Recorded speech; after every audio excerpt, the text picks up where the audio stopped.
Oh, hello. Welcome to our today's Decay, where we celebrate births and beginnings of everything important since the dawn of time. August 17th edition, all day.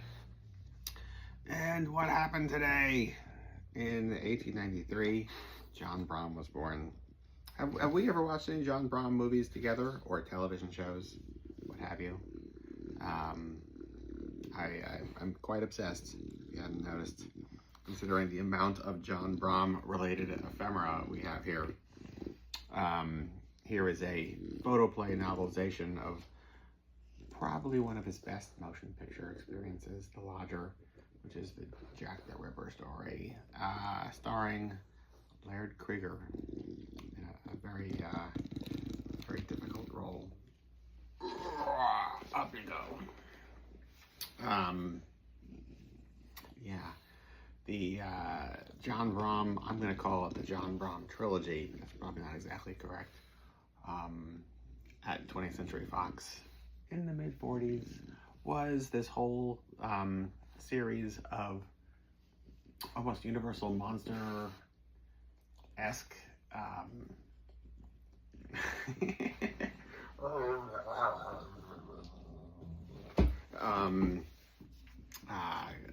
London Victorian cobblestone fog shrouded streets with like sweeping camera movements, and it's great. And basically the trilogy, as I talk about, is The Lodger, Hangover Square, both of which star Laird Krieger, as well as The Undying Monster, of which this is an earlier printing from the 30s, predating the movie, which was a werewolf story, pardon me.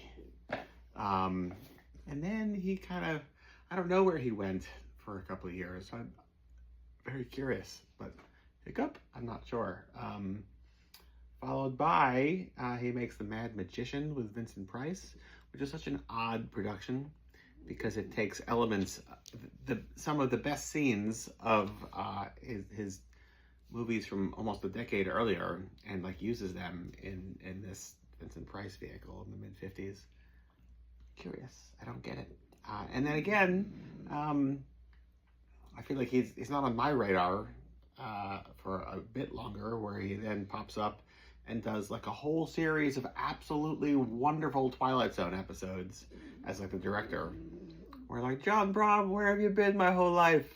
I mean, not my whole life, but what else is he doing in the meantime? I don't know. What, was he not a genre filmmaker and was just, actively raking in the dough doing all sorts of other projects? Very probably, and just it's not on my radar then, but I don't know. Anyway, The Lodger, Hangover Square, Undying Monster. Really good. Do check it out. On the day he was born in 1893. What else? Also, make time today for George Powell's The Time Machine, which was released today in 1960. Here is a photoplay.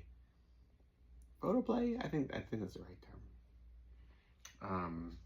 It's the H.G. Wells' absolutely wonderful novel, but with stills from the George Powell film.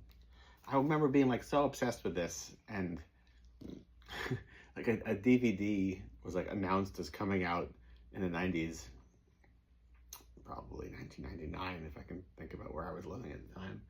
And I remember like actively showing up at the video store, like as they were like opening the doors, be like, did you get the new release, The Time Machine?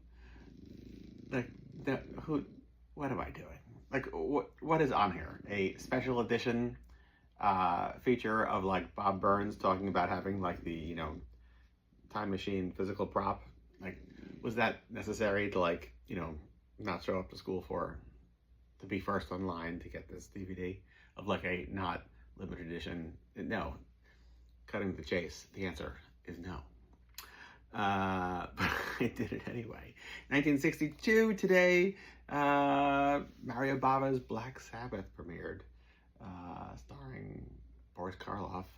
I feel like maybe I'm mistaken, but is the Alexis Tolstoy vampire story the basis for that Boris Karloff story? I think it might be.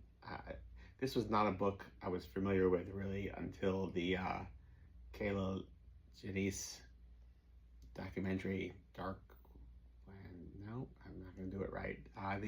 The folk horror documentary that Seven Films issued.